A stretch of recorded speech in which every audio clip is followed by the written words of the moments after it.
안녕하세요. 경제학 원론 오늘은 13번째입니다. 생산 비용에 대해서 고민해 보도록 하겠습니다.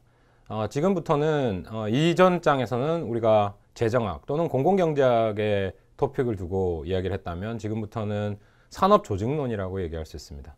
산업조직론, Industrial Organization인데요. 기본적으로 초점은 생산자에게 있고 생산자의 공급 곡선이 어떻게 도출될 수 있으며 그 이면에는 어떤 고민들이 녹아져 있는지를 살펴보도록 하겠습니다. 생산 비용입니다. 네, 산업조직론이죠. 산업조직론은 가격과 생산에 관한 기업들의 의사결정, 기업들의 의사결정에 그 기업들이 직면한 시장 여건에 따라 어떤 영향을 받는지 연구하는 겁니다. 그러니까 상황이 어떻게 놓여져 있을 때 각각의 기업들이 여기 가격과 생산량이죠. 시장 균형입니다. 시장 균형 가격, 시장 균형 생산량에 어떤 의사결정을 할 것인지, 상황에 맞춰서 어떤 의사결정을 하는 것인지에 대해서 연구하는 학문입니다. Industrial Organization이죠. 기업의 목적은 단순화해서 우리는 이렇게 얘기합니다. 경제학에서 기업은 이윤극대화를 추구하는 조직이다. 이윤극대화를 추구하는 경제 주체다.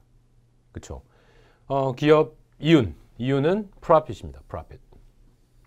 그럼 이윤은 어떻게 측정하느냐? 이윤은 기업이 거둬들인 총 수입에서 total revenue죠. total revenue에서 비용을 뺀 거. 총 비용을 뺀 겁니다. 얼마나 돈을 벌었느냐? 그렇죠. 기업이 얼마나 각 개별적인 기업이 돈을 얼마나 벌었느냐? 다른 말로 경제적 용어로 이윤이라고 하고 그 이윤은 총 수입, 벌어들인 수입에서 들인 비용, 총 비용을 뺀 값이 되겠습니다. 그래서 이 이윤을 극대화하는 방향, 그게 기업의 목적이 되겠고요. 그 처음부터 첫 장에서부터 우리 고민해 봤지만 경제 주체들이 최적화를 한다. 최적화, 극대화 또는 극소화를 한다. 그런 측면에서 기업의 목적은 이윤 극대화에 있고 이윤 극대화의 과정 속에서 또 어떤 측면에서는 비용 극소화, 총 비용을 극소화함으로써 이윤이 늘어나겠죠. 비용 극소화에 최적화적인 생각을 하게 되는 겁니다. 총 비용 극소화 또는 총 비용 극소화를 타는 궁극적인 목적은 이윤 극대화에 있습니다. 기업의 목적, 이윤 극대화입니다. 그러면 우리 챕터 이름처럼 비용에 대해서 고민을 해보도록 하겠습니다. 비용이란 무엇인가? 그러면 이제 그 비용을 생각할 때 총 비용이 있겠죠.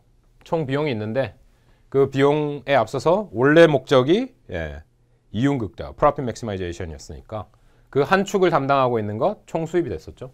총 수입 여기 있고 총 수입은 기업이 제품을 판매하고 받은 금액입니다. 우리 한번 계산해 본 적 있습니다. 어디서요? 수요의 가격 탄력성 얘기할 때 한번 계산을 해봤었죠. 그래서 총 수입은 어떻게 결정이 되느냐? 제품의 산출량 곱하기 판매 가격이다. 쉽게 얘기해서 P 곱하기 Q. 가격에다가 균형 산출량, 시장 균형 산출량을 곱하면 토탈 레비뉴가 된다.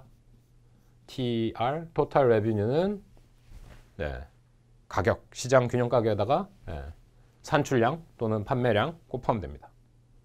그죠? 시장 균형 가격은 특정한 조건, 그러니까 경쟁 시장의 경우에 기업 하나가 아니면 개별적인 소비자 한 명 한 명이 바꿀 수 없죠. 우리 다 프라이스 테이커.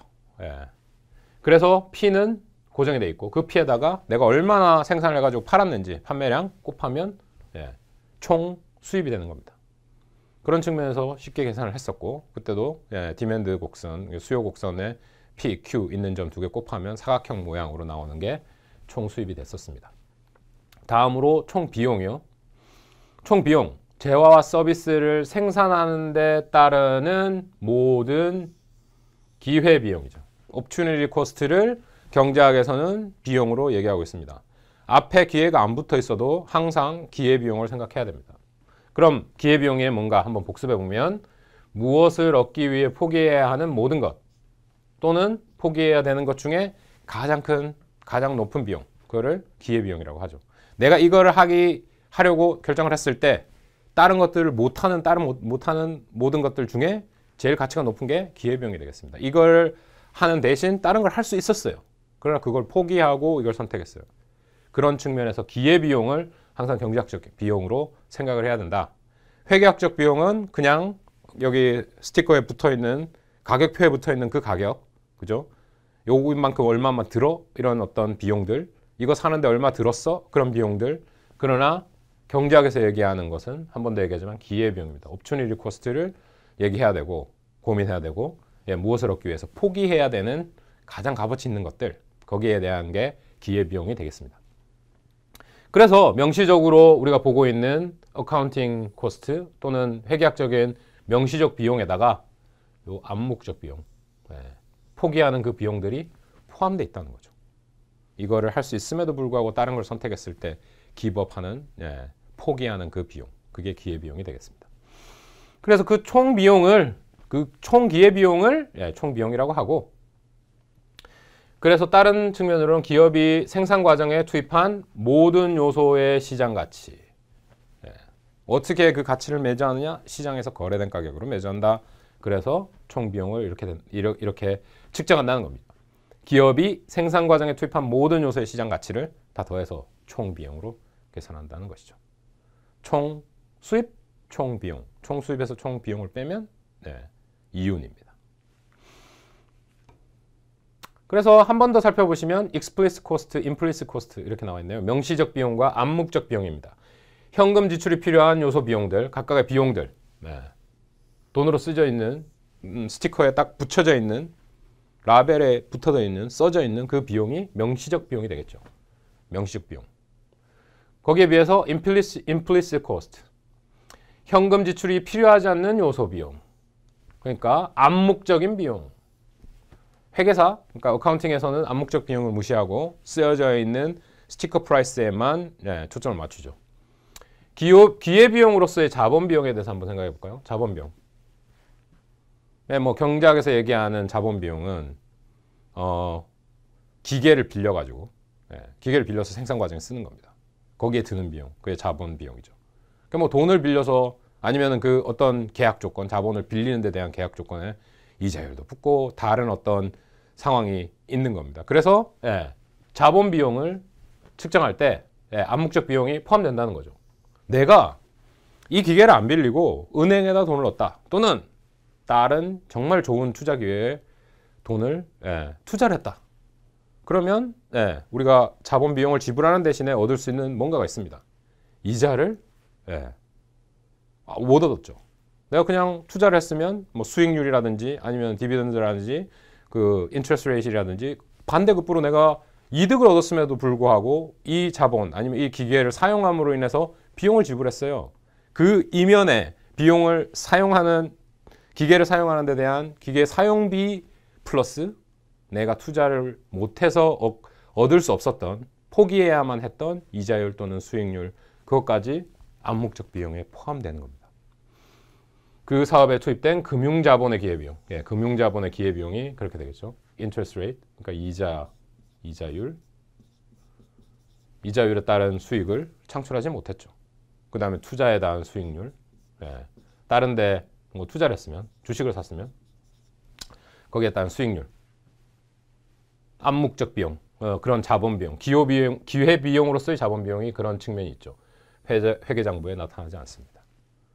그냥 우리 기계 빌리는데 1,000만 원 썼어. 그 1,000만 원만 나오는 거죠. 그 1,000만 원을 대신 투자해가지고 뭐 5%의 이자 수익으로 얻었다든지, 아니면 그 1,000만 원을 다른 데 투자해가지고 주식을 사서 수익이 나왔다는 그런 수익을 우리는, 네, 기회비용이 아닌 측면으로 그냥 어카운팅 코스트로 계산하면 없죠. 그러나 이 암묵적인 비용이 경제학적 비용에는 포함된다.